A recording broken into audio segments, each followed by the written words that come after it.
Welcome to the Sandler Training Hour. Each week, Jim and I get together and talk about some of the tips and tactics that Sandler brings to the world of selling.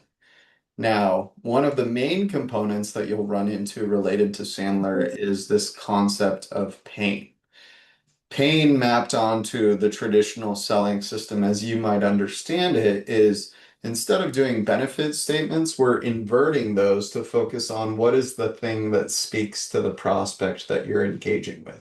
So while with Sandler, we have a very effective methodology that you can map onto your sales process to have a very successful gate pathway that prospects are going through in order to purchase from you. The traditional selling model is really let me paint the best picture of what is possible, and then you let me know what is most compelling so that we can move you through. The biggest difference with a pain-based system is that we're talking to what the counterpart cares about. If you're presenting what you can do well, you're sort of hoping that the person has the issue that that solves for. Yeah. And sometimes they do, sometimes they don't. But if you go through the whole process of here's how we do it, here's what it looks like, here's what we're best at, and don't get enough information, then once you've sent them the proposal or give them an offer of what it would look like, now you're chasing information from them, which is the golden rule in sales, thou shalt follow up.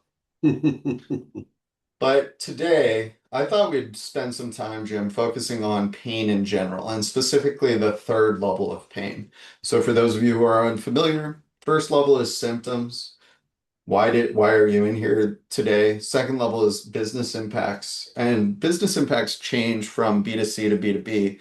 So in B2C, business impacts are typically the equivalent of family impacts or neighborhood impacts, but things that influence your community.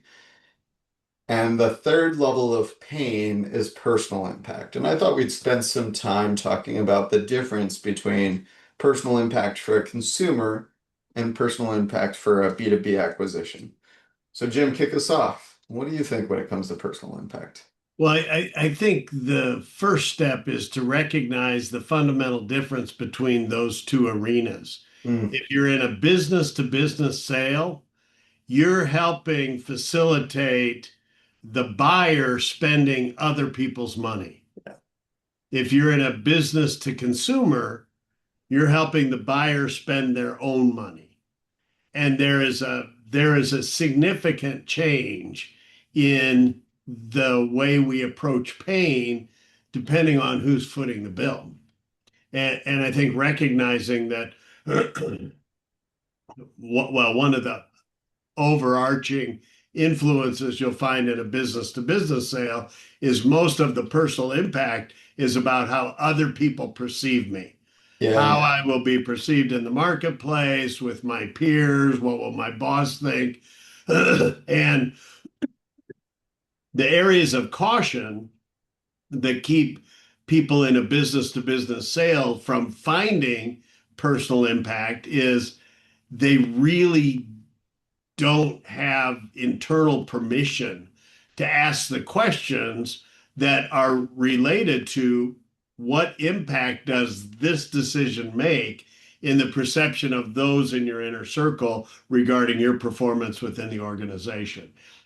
Yeah, and to a large degree, what you're talking about is an introduction from an initial person who's looking at a solution to someone who's a decision maker.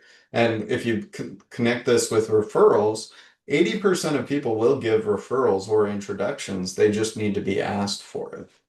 So you're typically dealing with someone who's not connected to procurement, not connected to decision making, but has a problem that they're looking to solve. And the problem is symptomatic. And until you get to personal impact, which, as you're saying, like personal impact is typically, okay, let's quantify this. You have this issue. It happens maybe once a week. And what are your peers? Who are you fixing this issue for? Is it production comes to you every week and for 30 minutes you're on the phone solving an issue? Okay, so what's 30 times 52 divided by 60? Because that's the time that's invested in just processing this problem weekly. And then let's quantify that further. What is the hourly rate of you and the people in production who are solving this? Because the hard part in business to business is that not only are you spending other people's money, but budget is something that is conceptually discussed. Yeah, yeah. So, Eh, well, you'll find the budget if the issue is big enough. yeah, Like, no company is sitting around saying, well, we didn't budget for this monumental issue, so we're just going to let it exist for 6 months. yeah, right. And I think because of that, there's layers involved in the sales process that lend towards more complexity. So Yeah. you might be selling through a non-decision maker. Very often in businesses, they have somebody doing research or a procurement department that keeps arm's length distance between the seller and the buyer. So you've got a lot that of dynamics that happen there. In a Yeah. business to consumer world, where you're dealing with, if somebody's selling me on something and it's my money that I'm spending, the way I look at it is different than the way I look at money I might be spending for my business. Yeah. Because the reality is I'm taking money out of in most cases, a finite pool.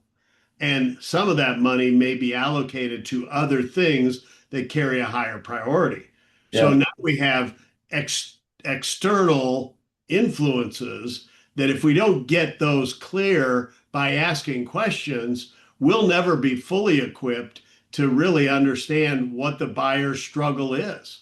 And I think we often end up with think it overs because we just didn't go deep enough down what we call the pain funnel. Yeah, and if you connect pain as like the commitment to make a decision one way or another, and you're talking through that lens, then personal impact becomes a different thing because the commitment to make a change is also the commitment to stop badgering yourself over this issue that you're dealing with on the consumer side.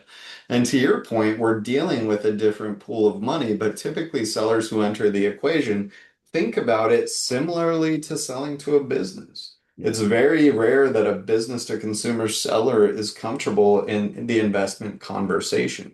And typically they think of it in that bucket of like, well, what is your budget for this project? Yeah. And most people, like not all people, but most people aren't coming into a big purchase and thinking about their budget. They're looking for a lot of good information. They're looking to see what is out there, what can we find, and part of that helping someone make a decision is talking through the piece that we're getting to, which is how do you make an investment? What is it like when you come into a situation where you're making a large purchase? What is that experience for you? How do you typically make choices? Whose opinion are you going to be relying on in order to make this choice? And to tie it back to personal impact, it's really it's harder to quantify pain, but it's really important to figure out like, so how often are you spending thinking about solving this issue? How alive is it in your world? Yeah. How frequently are you concerned with this being a long-term issue that you need to solve? Is the urgency here today? If we have a conversation a year from now, will you have solved this issue or will you still be living with it?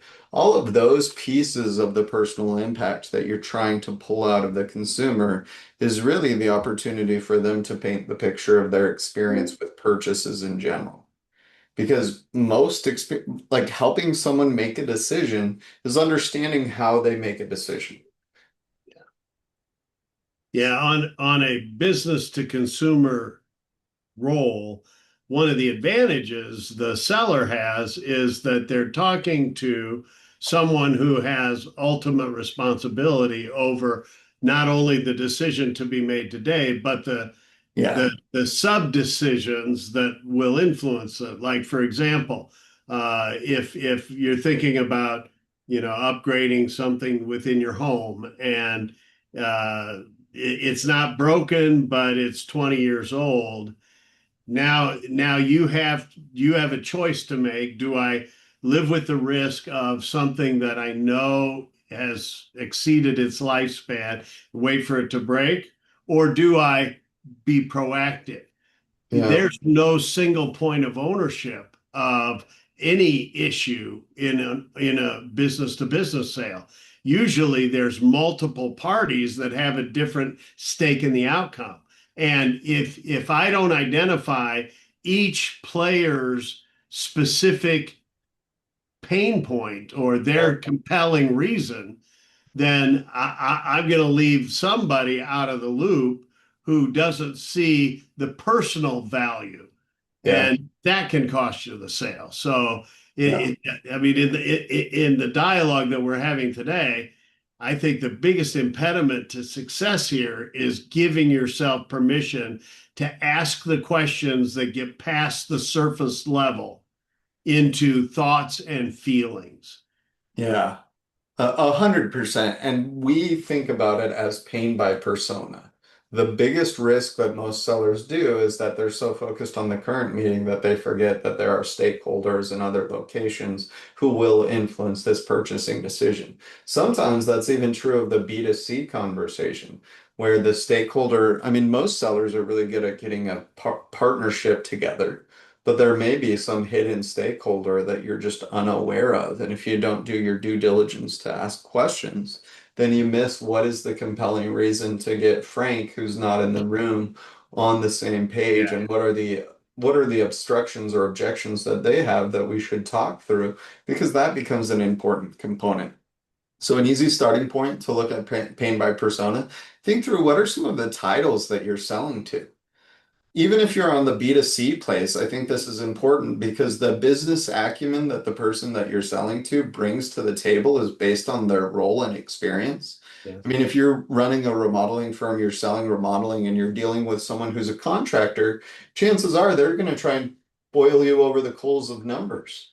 So know what someone's background is and then understand the pain by persona to figure out what is the best way to get into this conversation so that I can find out whether this person in front of me has a compelling reason to change the status quo or whether they're just exploring questions. And if they're exploring, I don't need to put them into my pipeline and then chase them for 9 months to find out. I should directly ask, is this a decision that you want to make soon? Or should I put you in one of those follow-up piles and just casually check in to see how things are going over the next year? But that's us with Sandler Training. If you have questions about who we are and what we do, you found your way here. So do a little digging, backtrack to us, and reach out, raise your hand. We'd love to talk to you. Otherwise, good selling and good luck out there.